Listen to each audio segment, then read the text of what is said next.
Salam əziz şagirdlər, hər birinizi salamlayıram. Bu gün sizinlə oktet qaydası dərsinin öyrəndiklərinizi tətbiq et blokunda olan tapşırıqların izahına diqqət yetirəcəyik. Birinci suala diqqət edək. Dövrü cədvəldən istifadə etməklə kalsium, hidrogen, bor və alüminium elementlərindən dublet qaydasına uyğun kimyəvi stabillik qazanan atomları müəyyənləşdirin. Deməli, biz nə dedik? Dublet qaydasına əsasən elementlər özünü nəyə tamamlayırdılar? Özünə yaxın olan, yəni dublet 2 olduğuna görə heliuma. Helium atomunu tamamlayırdılar xarici energetik səviyyələrində olan elektronları.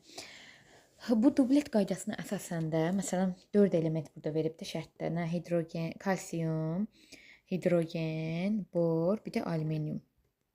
Bu elementlərdən, baxın, hidrogen heliuma daha yaxındır. Hidrogen sıra nömrəsi 1-dir, heliumun sıra nömrəsi 2.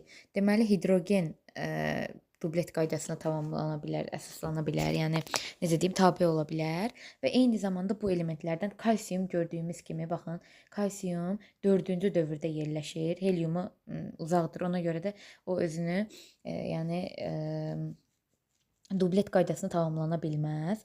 Alüminium da bora nisbətən heliumdan uzaqda yerləşir. Baxın, alüminium sıra nömrəsi 13-dür, borda 5-dir. Deməli, bor və hidrogen alüminiuma, kalsiuma nisbətən daha yaxın yerləşirlər heliuma.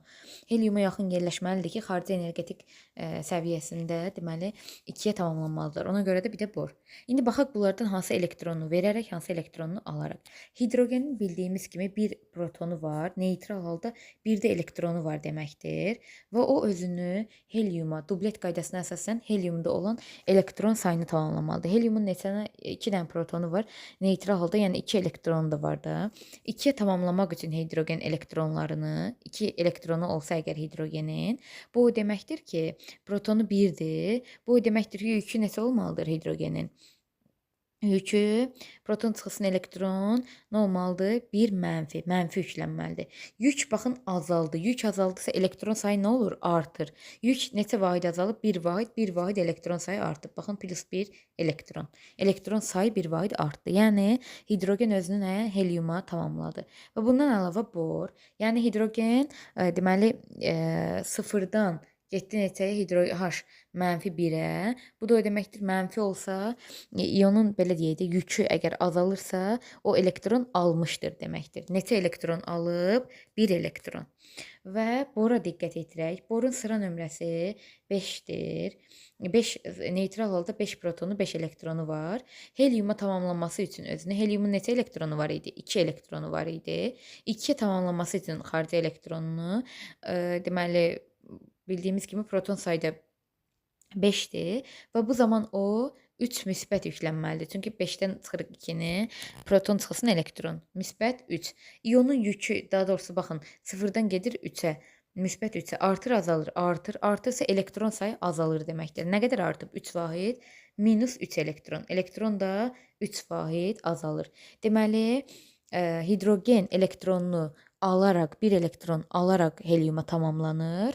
Dublet qaydasına əsasən bor da 3 elektron verərək. Çünki 3 müsbət yüklənir. Müsbətsə elektronu verir deməkdir. Daha sonra keçək. Deməli, burada dublet qaydasına tamamlanan hidrogen və bor idi. Deyir ki, natrium müsbət və neonun neon atomunun, neon atomuca yəni 0 yüklənir də, yükü 0-dır. Oxşar və fərqli cəhətini. Natriumun proton sayı 11-dir. Əgər 11-dirsə, buradan ionun yükü bərabərdir proton çıxısının elektron düsturundan, yük müsbət 1-dir. Proton sayı 11-dir, çıxısının elektron. Elektron tapıran bərabər olur nəyə? 10-a. Neutron, neonda da, neonun sıra nömrəsi baxın neçədir? 10-dur və neytral halda da proton elektrona bərabər olduğu üçün 10 protonu varsa, 10-da nəyi var? 10-da elektronu var deməkdir. Yəni, ən oxşar cəhətlərindən biri də elektron sayları eynidir. Hər ikisində 10 elektron var.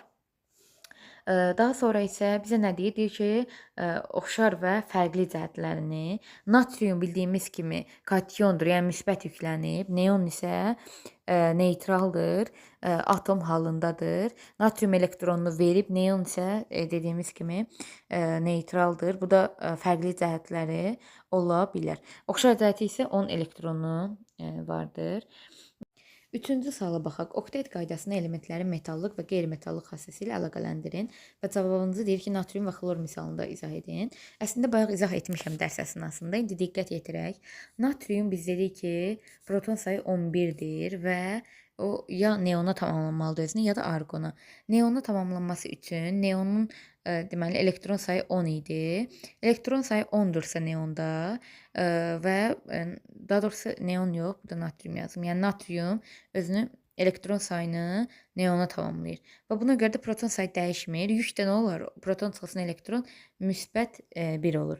Elektron əgər bu neytral haldadır, atom halda, müsbət yüklənirsə elektron verir deməkdir. Baxın, natrium sıfırdan getdi müsbətə. İyonun yükü nə oldu? Artdı. İyonun yükü artdısa elektron sayı azalır. Elektron sayı azalırsa minus neçə elektron? 1 elektron azalır. Çünki 1 elektron verib də. 1 elektron azalır və bu zamanda metal nə olur? Metal əgər iyonun yükü müsbət oldusa, elektron verir deməkdir. Sıfırdan gedib müsbətə nə olur? Elektron verir. Elektron verməkdə biz dövrilikdə demişdik ki, bu metallıq xassəsi ilə oxşar olan xassə idi. Yəni elektron vermək metallığa xas olan xüsusiyyət idi.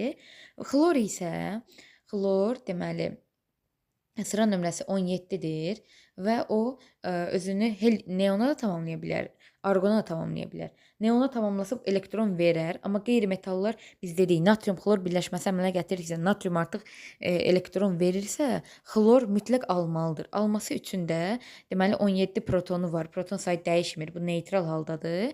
Deməli arqona özünü tamamlayır, 18 olur. İyonun yükü çıxılsın. İyonun yükü bərabərdir proton çıxılsın elektron, 17-dən 18 çıxanda olur -1. 1 mənfi. İyonun yükü baxın 0 idi, oldu mənfi, azaldı. Azaldısa elektron sayı nə olur? Artır. 1 vahid azalıbsa 1 vahid artır. Plus 1 elektron.